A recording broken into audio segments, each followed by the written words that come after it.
আজকে আমি পার্শে মাছের তেল ঝাল রান্না করব।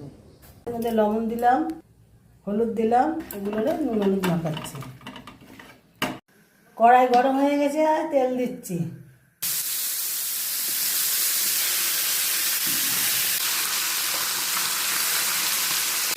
মাছ ভাজা হয়ে গেছে, আমি তুলে নিচ্ছি। কালো জিরে দিয়ে দিলাম, টমেটো দিয়ে দিলাম, 4টে কাঁচা লঙ্কা দিয়ে দিলাম, হলুদ গুঁড়ো দিলাম, লঙ্কার গুঁড়ো দিলাম, জিরের গুঁড়ো দিলাম। তেল ছেড়ে গেছে, জল দিয়ে দিচ্ছি। পরিমাণ মতো লবণ দিলাম। মাছগুলো আমি দিয়ে দিচ্ছি। কয়েকটা ধনের পাতা দিয়ে দিলাম।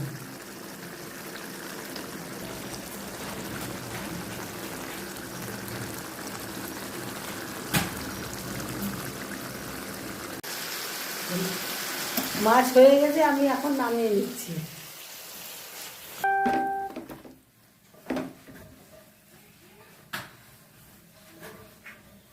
যদি আপনাদের ভালো লেগে থাকে অবশ্যই কমেন্ট করবেন, চ্যানেলটির পাশে থাকবেন।